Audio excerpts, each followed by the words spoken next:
श्रीपाद रूप गोस्वामी कहते हैं किस प्रकार इस संसार में सबसे सरल कार्य भगवान श्री कृष्ण की भक्ति, भगवान श्री कृष्ण को प्रसन्न करना है, जिनके लिए कोई विशेषता उपलब्धि कला की आवश्यकता नहीं, केवल भक्ति करें, भगवान को प्रसन्न करें।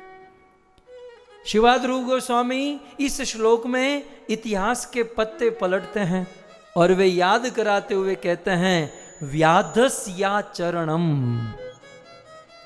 रूप गोस्वामी कहते हैं कि व्याधस्य कह आचरणम।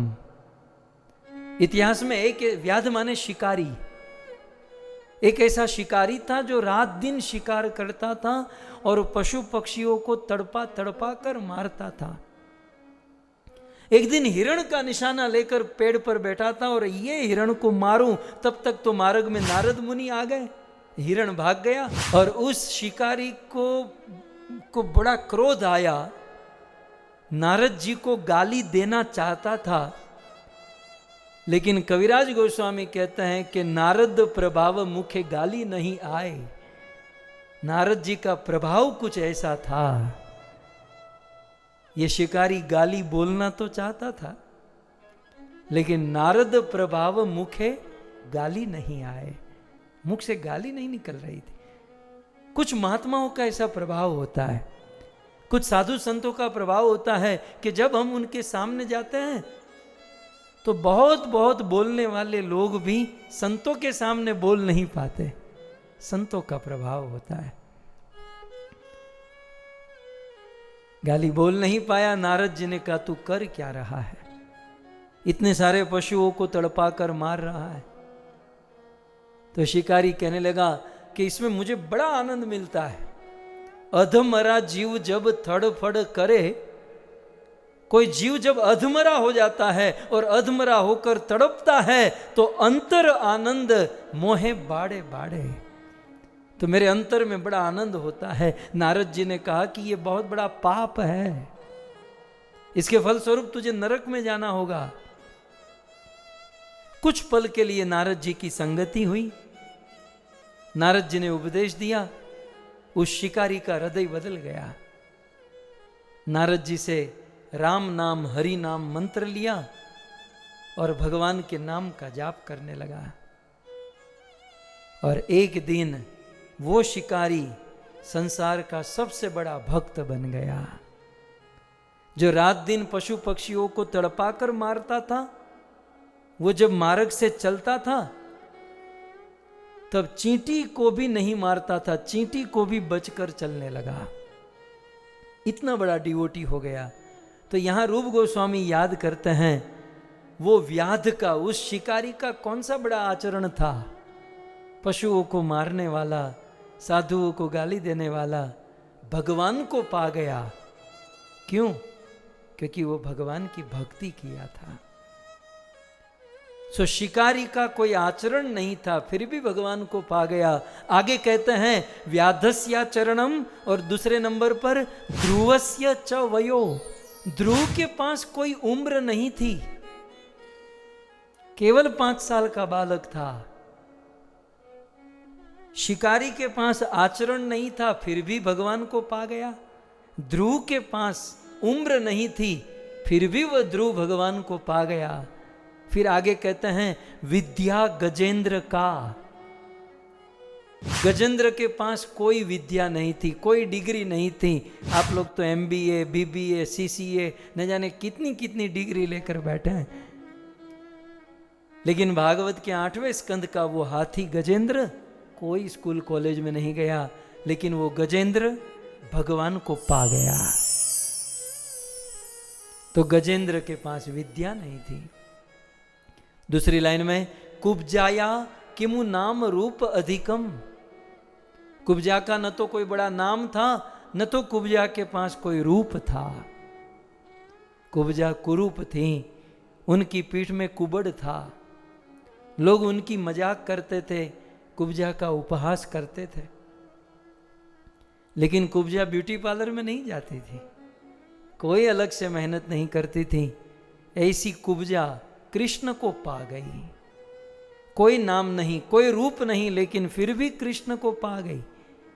कृष्ण को पाने के लिए न तो कोई रूप चाहिए, न नाम चाहिए, न विद्या चाहिए, न वय, न उम्र चाहिए, न कोई आचरण चाहिए। कुछ लोग कहेंगे पैसा तो चाहिए, बिना पैसे के कुछ नहीं होता प्रभु, पैसे वैसे चाहिए। तब रूप गोस्वामी कहते हैं दूसरी लाइन के अंत में, किम तत् सुदाम्नो धनम। भाई सुदामा के पास कौन सा बड़ा धन था?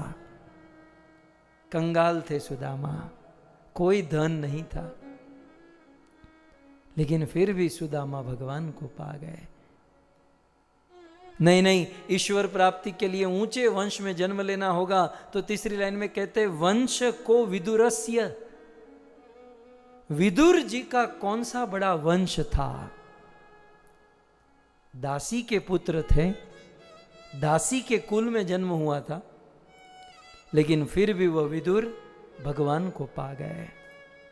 यादव पते उग्रस्य किम पौरुषम। यदुकुल में जन्म लेने वाले यदुकुल के राजा उग्रसेन में कौन सा पराक्रम था, कौन सा प्रभाव था? कोई प्रभाव नहीं था, लेकिन फिर भी भगवान को पा गए। तो तीनों लाइन में कहते हैं कि शिकारी में कोई आचरण नहीं था, ध्रुव के पास कोई उम्र नहीं थी, गजेंद्र के पास कोई विद्या नहीं थी, कुब्जा के पास कोई रूप नहीं था, सुदामा के पास कोई धन नहीं था, विदुर के पास वंश नहीं था, उग्रसेन के पास कोई पराक्रम नहीं था, लेकिन फिर भी ये सब भगवान को पा गए। क्यों? क्योंकि कंक्लूजन ये है चौथी लाइन में, भक्त्या तुष्टति केवलम न च गुणे भक्ति प्रियो माधव। कंक्लूजन ये है कि भगवान जो है माधव, भगवान कृष्ण जो है भक्ति प्रियो, भक्ति को पसंद करते हैं, और भक्त्या तुष्यति, वो भक्ति से ही संतुष्ट होते हैं। न च गुणे, वो गुणों के द्वारा, उसे गुणों से कोई मतलब नहीं। गुण माने सुंदरता, धन, संपत्ति, ये वो वंश आदि। न च गुणे, वो केवल और केवल भक्ति से प्रसन्न होते हैं। और इसका ज्वलंत प्रमाण माता शबरी है। शबरी माता, इन सारी वस्तुओं में मां शबरी के पास कुछ नहीं, एक भगवान की भक्ति है, और उस भक्ति के खातिर शबरी माता भगवान को पा गई। शबरी माता के पास कोई उच्च कुल में जन्म नहीं, क्योंकि उनके नाम के साथ ही जुड़ा है शबरी। शबरी माने शबर कुल में जन्म लेने वाली। ये कोई अच्छा नाम तो नहीं ही है, लेकिन हम करें तो क्या करें, इसके अलावा हम कुछ बोल भी नहीं सकते। शबरी बोलने पर तो यही ध्वनित होता है ना कि नीच कुल में जन्म लेने वाली, शबर कुल की नारी शबरी। लेकिन ऐसी शबरी भी भगवान को प्रिय हो गई। क्यों? क्योंकि प्रहलाद महाराज भागवत में एक बहुत सुंदर बात, ये भक्तों, ये जो श्लोक है ना, ये बड़े कीमती श्लोक है। हजारों हजारों श्लोकों में से संजोए हुए हैं, ये हीरे मोती समझिए आप। प्रहलाद महाराज क्या कहते हैं? विप्रा द्विषड गुण युत। ब्राह्मणों के 12 गुण कौन से हैं? हमारे शास्त्रों में ब्राह्मणों के 12 गुण गिनाए गए। एक है धन। ब्राह्मण के पास युक्त मात्रा में धन हो, ताकि किसी पर निर्भर न रहना पड़े। नहीं तो क्या है ना, कभी कभी ब्राह्मण भी अपने उद्देश्य से भटक जाते हैं। एक धन। ब्राह्मण का दूसरा गुण है कुलीनता। तीसरा है रूप। चौथा है तप। पांचवा है विद्या। छठा है ओज। सातवां है तेज। आठवां प्रभाव। नौवां बल। 10वां पौरुष। 11वीं बुद्धि और 12वां योग। ये 12 गुण ब्राह्मण के माने गए हैं। ब्राह्मणों में ये 12 गुण होने चाहिए। लेकिन यहां पर प्रहलाद महाराज क्या कहते हैं कि कोई ब्राह्मण है और उस ब्राह्मण में ये 12 के 12 गुण भी है, विप्राद द्विषड गुण युत, लेकिन अरविंद नाभा, लेकिन अरविंद नाभ पदारविंद विमुखात, लेकिन वो कमल जैसी नाभि वाले भगवान श्री कृष्ण से विमुख है। यदि कोई ब्राह्मण है और उसमें ये 12 गुण है लेकिन भगवान श्री कृष्ण की भक्ति से विमुख है, तो स्वपच वरिष्ठम, तो उस ब्राह्मण से कुत्ता खाने वाला चांडाल वरिष्ठ है, उत्तम है, महान है। प्रहलाद महाराज ने बिल्कुल बाउंड्री के बाहर बॉल डाल दिया। ये चौका छक्का नहीं, ये अट्ठा मार दिया प्रहलाद महाराज। कितनी बड़ी बात कर दी। विप्राद द्विषड गुण युता, 12 गुणों से युक्त यदि कोई ब्राह्मण है लेकिन अरविंद पादारविंद विमुखात, लेकिन भगवान के चरण कमल से विमुख है, तो फिर लास्ट में क्या कहते हैं, स्वपचम वरिष्ठम, तो उस ब्राह्मण से तो कुत्ता खाने वाला उत्तम है, कुत्ता खाने वाला महान है। क्यों? क्योंकि वो स्वपच मनिये त्वद अर्पित मनोवचन हितार्थम, वो अपने मन को, वचन को, धन को, प्राण को भगवान में लगाया है। तो चांडाल कुल में जन्म लेने वाला स्वपच यदि अपना मन, वचन, कर्म, धन, अपना प्राण भगवान में लगा चुका है तो वो ब्राह्मण से भी उत्तम है। क्यों? क्योंकि वो अपने आप को ही नहीं, प्राणम पुनाति सकुलम, वो अपने पूरे कुल को तार देता है, वो अपने पूरे कुल को पवित्र कर देता है। और अंत में कहते हैं प्रहलाद महाराज, न तु भूरी मान, और बड़कपन का अभिमान करने वाले ब्राह्मण अपने कुल को तो छोड़ो, वो अपने आप का भी उद्धार नहीं कर सकता।